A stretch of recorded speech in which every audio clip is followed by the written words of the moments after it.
కుమారుడు మిమ్మల్ని స్వతంత్రులనుగా చేసిన ఎడల మీరు నిజముగా స్వతంత్రులై ఉందురు.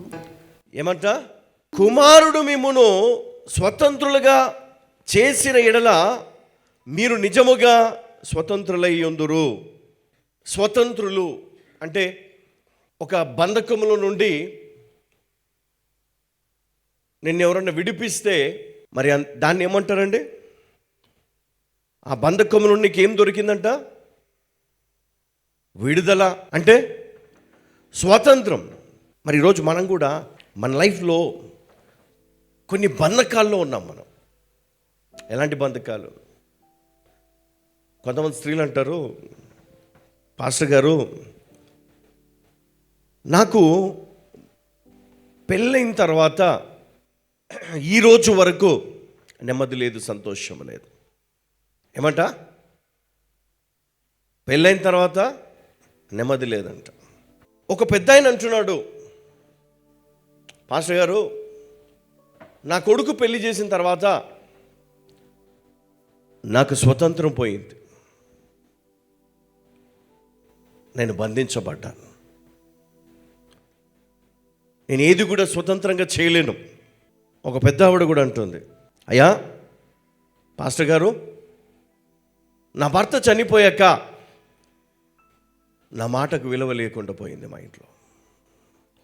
నా భర్త చనిపోయాక నాకు జీవితం పైన విరక్తి కలిగింది. ఒక యవ్వన బిడ్డ అంటుంది, పాస్టర్ గారు నేను నమ్మిన వ్యక్తి నన్ను మోసం చేస్తాడు, మోసం చేశాడు కాబట్టి నేను చనిపోవాలనుకుంటున్నాను,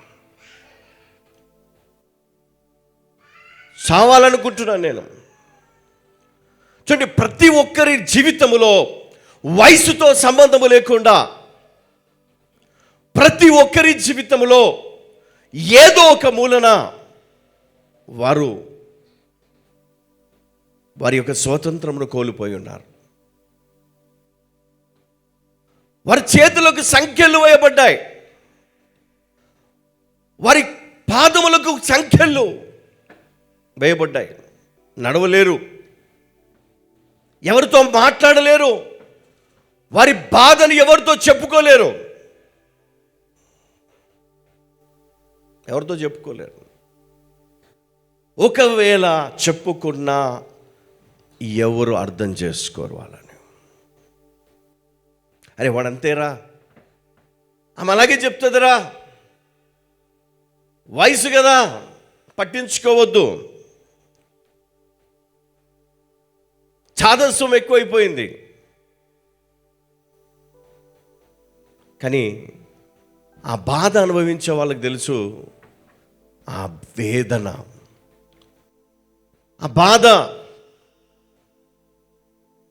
నేనైతే వాళ్ళ ప్రార్థన అవసరతలు నేను వింటున్నప్పుడు నేను ఏ విధంగా వాళ్ళకి నేను సహాయం చేయాలో అర్థం కాని పరిస్థితి.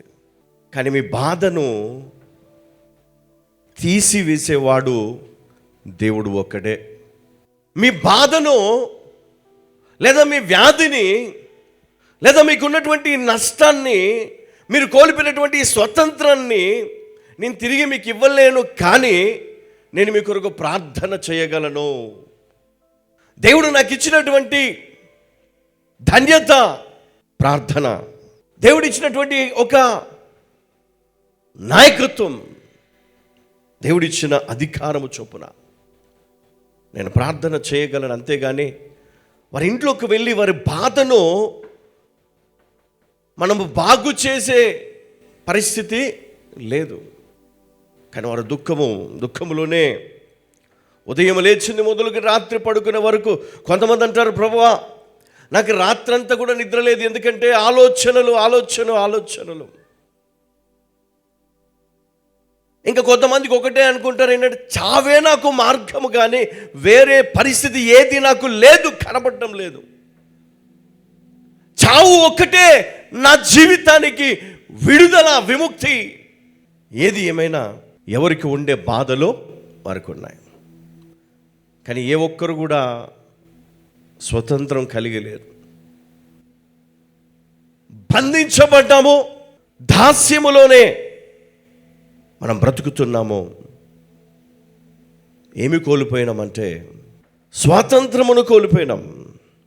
యోహాను సువార్త 8:36 చూడండి, ఇక్కడ కుమారుడు మిమ్ములను స్వతంత్రులుగా చేసిన ఎడల మీరు నిజముగా స్వతంత్రులై యుందురు.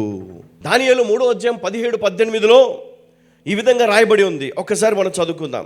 మేము సేవించుచున్న దేవుడు ఏమంటా? అందరు కలిసి చదువుదామమ్మా. మేము సేవించుచున్న దేవుడు మండుచున్న వేడిమి గల ఈ అగ్నిగుండములో నుండి మమ్మను తప్పించుటకు రక్షించుటకు సమర్థుడు. ఏమంట? రక్షించుటకు అంటే తప్పించుటకు సమర్థుడు. మరియు నీ వశమున పడకుండా ఆయన మమ్మను రక్షించును. అంటే ఏమంటున్నాడు? మరియు నీ చేతిలో నుండి ఆయన మమ్మను విడిపించును.